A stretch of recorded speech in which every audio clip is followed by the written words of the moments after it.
आप देख रहे हैं नया सवेरा न्यूज चैनल। आज 28 जनवरी 2025 को आम आदमी पार्टी परिवार और भी मजबूत हो गया। बता दें, पिछले निगम चुनाव में जड़ौदा से जदयू प्रत्याशी के रूप में चुनाव लड़ा। वह आज जदयू को छोड़कर संजीव झा के मुख्य चुनाव कार्यालय में अन्य कई महिलाओं के साथ आकर आम आदमी पार्टी में शामिल हो गए। इतना ही नहीं, बुराड़ी गांव के कदावर नेता, एशिया की सबसे बड़ी मंडी आजादपुर के चेयरमैन रहे नरेंद्र त्यागी ने तन मन धन से संजीव झा को आशीर्वाद देते हुए रिकॉर्ड मतों से जिताने की अपील की है और दावा किया इस बार संजीव झा 1 लाख से ज्यादा वोटों से जीत दर्ज करेंगे। उन्होंने कहा, भाजपा के चुनाव नहीं लड़ने से सभी पार्टियों के कैंडिडेट मुकाबला से बाहर हो गए हैं।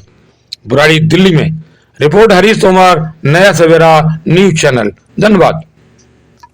तो आपको भी पता है कि विकास अगर यहाँ क्षेत्र के अंदर हुआ है तो सिर्फ संजीव झा ने। मैं पार्टी की बात नहीं करता, लेकिन हम अपनी विधानसभा की बात करते हैं। यहाँ पे बहुत दूर दूर से लोग आए हुए हैं, बिहार के हैं, उत्तर प्रदेश के हैं, हरियाणा के हैं, मध्य प्रदेश के हैं। ये दिल्ली का एक ऐसा छोटा सा है कि दिल्ली यहीं पर बुराड़ी में बसी हुई है और यहाँ गरीब लोग हैं ज़्यादातर, और उनको अगर जन सुविधाएँ न मिलें तो मैं समझता हूँ मेरे जैसे आदमी का इस क्षेत्र के अंदर रहने का कोई फायदा नहीं।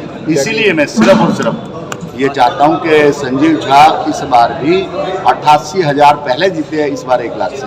आप भी जो है आम आदमी पार्टी में काम कर रहे हैं। त्यागी जी, आपका राजनीतिक परिदृश्य से ज्यादा आप काम करने वाले उम्मीदवार को या नेता को ज्यादा वरीयता देते हैं, क्या कहेंगे? 100%। मैं तो कांग्रेस में रहा हूँ, शीला दीक्षित के साथ चेयरमैन रहा, मंत्री का दर्जा मेरा रहा, लेकिन उसके बाद भी मुझे लगा कि उसके बाद शीला दीक्षित के टाइम के बाद अगर किसी ने इस क्षेत्र के अंदर काम किया है तो सिर्फ और सिर्फ संजीव झा है। मैं पार्टी की बात नहीं, अभी आपने पूछा मुझे, मैं बिल्कुल भी आम आदमी पार्टी का न कार्यकर्ता हूँ, ना आम आदमी पार्टी के, सिर्फ संजीव झा विकास पुरुष है और विकास ही का MLA है।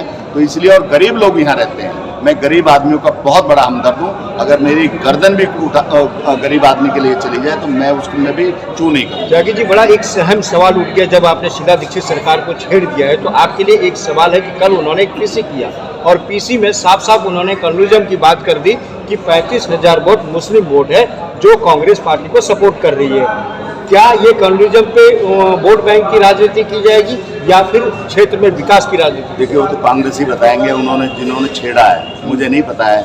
लेकिन मैं सिर्फ इस विधानसभा की बात कर सकता हूँ, मैं दिल्ली भर की बात नहीं करूँगा, न मैं इतनी बड़ी राजनीति करना चाहता हूँ और न मैं राजनीति करता हूँ। राजनीति से ज़्यादा मैं विकास की बात कर रहा हूँ, बार बार कहूँगा विकास की बात कर रहा हूँ। इस क्षेत्र के अंदर अभी बहुत विकास और बहुत विकास की जरूरत है, बहुत विकास की जरूरत है। ये जब तक गरीब आदमी मेरी उम्र के अंदर कम से कम इस क्षेत्र का एक आदमी खुशहाल हो जाए जो बाहर से आया है, और ऐसा हो जाए कि ये इसी क्षेत्र का है, वो पहले से यहाँ रह रहा है, सदियों से यहाँ रह रहा है, उसे ऐसा महसूस होने लगे, मेरी सिर्फ यही इच्छा। इस बार 3 बार के विधायक रहे क्षेत्रीय विधायक संजीव झा, ऐसा लग रहा है लोगों का ये रिव्यू आ रहा है कि इस बार सीट कहीं ना कहीं छीनता हुआ नजर आ रहा है, क्या कहेंगे? बिल्कुल भी नहीं, ये भ्रम फैलाया जा रहा है और कुछ जो कैंडिडेट हैं वो पैसे के बल पे जो है पत्रकार लोगों से भी, जो आपकी बिरादरी है उससे भी कहलवा रहे हैं, जानबूझ के कहलवा रहे हैं। अदरवाइज कहीं भी कुछ नहीं, कोई टक्कर नहीं है। और जो मेरी पार्टी थी कांग्रेस पहले, वो उसकी 8,000 से 9,000 वोट नहीं आने जा रही है। बिल्कुल, मैं अभी लिख के देने के लिए तैयार हूँ। 100% वो सफल हो गए, क्योंकि कांग्रेस से 3,000 वोट पे थी, लेकिन वो 6,000 से 8,000 वोट ले जाएंगे, इससे ज्यादा नहीं ले सकते। धन्यवाद। सर, आप कांग्रेस पार्टी से रहे हैं, तो क्या सर आपकी इस बार जो वो नहीं बनती, जिम्मेदारी नहीं बनती कि आप उनको थोड़ा सपोर्ट करें? नहीं, मैं किसी पार्टी में नहीं हूँ। कांग्रेस पार्टी में मैं शीला दीक्षित के टाइम था, अब नहीं हूँ। और मैं संजीव झा को इसलिए जीतता हुआ देखना चाहता हूँ, और 1 लाख से ज्यादा मार्जिन से, ताकि वो मंत्री बने और मंत्री बन के यहाँ का ज्यादा विकास करें। इसलिए ये कल दुखद घटना हुई है बुराड़ी क्षेत्र में, 2 लोग हताहत हुए हैं, उनकी मौत हो चुकी है, जो बिल्डिंग गिरी उसके बारे में कुछ कहिए? वो बहुत दुखदायी है और ऐसा नहीं होना चाहिए। जिस ठेकेदार ने और जिसने कॉन्ट्रैक्टर ने बनाया है उसको बड़ी सजा होनी चाहिए। तो मैं तो कह रहा हूँ कि मैं सरकार से मांग करता हूँ कि उसको फांसी की सजा होनी चाहिए, ताकि गरीब आदमी के साथ इस तरह का अत्याचार दोबारा से न हो। सर, संजीव झा का प्रतिद्वंदी कौन लग रहा है? बहुत बढ़िया आपने सवाल पूछा कि संजीव झा का कोई प्रतिनिधि मतलब उसके सामने कोई दिखाई दे रहा कि प्रतिद्वंदी कोई है कि नहीं है। मुझे तो कोई लगता नहीं। जनता जिस दिन तय कर लेती है कि यही हमारा विधायक आगे भी है और पहले भी था, तो उसके सामने कोई प्रतिद्वंदी रह नहीं जाता है। और यहाँ कोई प्रतिद्वंदी मुझे दिखाई नहीं देता। जो जेडीयू के प्रत्याशी हैं जो अभी बने हैं वो 4.5 साल 5 साल नहीं थे, आपने देखा है। ये जनता के बीच में मैं समझता हूँ कि बहुत काम रह गई है। जनता के संजीव झा की तरफ जीत दिखाई दे रही है। 1 लाख से भी ज़्यादा मार्जिन से जीतेंगे, 1 लाख से भी ज़्यादा मार्जिन। पिछली बार 88,000 का मार्जिन। अगर हम कोई आरडब्ल्यू बनते हैं या निगम लड़ते हैं, किसी भी के लिए लड़ते हैं, तो हम किस लिए लड़ते हैं कि आम जनता का उसका जो है फ़ायदा पहुंचा पाए, जिसके कारण वो जो है अपने लिए केवल करते हैं और इलेक्शन के टाइम में आते हैं, उसके बाद गायब हो जाते हैं। यहाँ तक कि अपने कार्यकर्ता को भी नहीं पूछते कहाँ है नहीं है। इस इतना कुछ करने का सहने के बाद भी हम उनके साथ थे लगातार। अभी तक ये सारे पदयात्रा हमने कराए हैं, संतनगर भी घूमे, वजीराबाद, मुगंजपुर सारे घूमे उनके साथ। और अभी यहाँ जुड़ने से पहले 2-3 दिन पहले भी हमने फ़ोन करवाया अपने वाइफ से कि अभी तक हमें ढूंढ नहीं रहे हो, पूछ नहीं रहे हो हम कहाँ हैं, अब आपके जो है इतने बड़े कार्यकर्ता है कहाँ है, पूछ ही नहीं रहे, ढूंढ ही नहीं रहे हो। तो इसलिए हमने फ़ोन भी करवाए, लेकिन उनके पीए फ़ोन उठाए और बोले सर मीटिंग में है, हम बात करवाते हैं।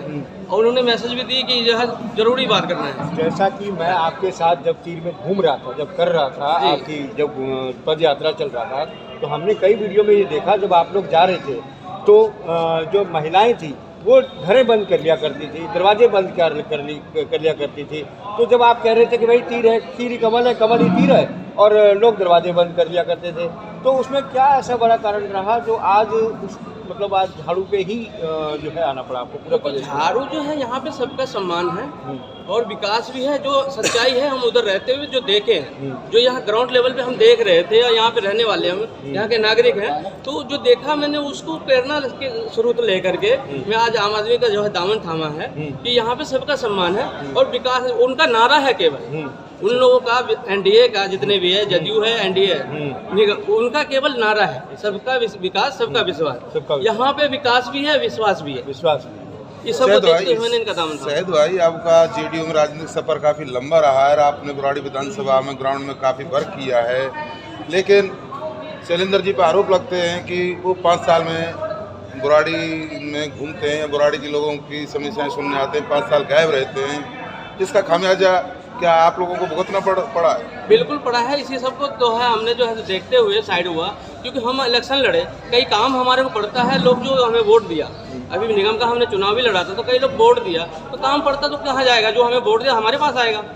हारे जीते वो एक मामला अलग है, लेकिन वो तो हमें ढूंढेंगे और वो हम ढूंढेंगे तो उस क्योंकि पब्लिक के साथ कमिटमेंट तो आपका है। पब्लिक के साथ कमिटमेंट मेरा है, तो वो तो हमें ढूंढेंगे और वो हमें ढूंढे। हम उनको फ़ोन करते हैं तो वो फ़ोन ही नहीं उठाते। और फोन उठाना कोई बात नहीं, कहीं भी मीटिंग है, बड़े नेता है, मीटिंग में भी पेश हो सकते हैं, लेकिन उनका रिप्लाई कॉल भी कई दिनों तक नहीं आती है। तो इस सब को देखते हो तो मैं किसी की जिम्मेदारी लूँ तो वो तो हमारे सिर आके रहेंगे, तो मैं कहाँ से भरूँगा?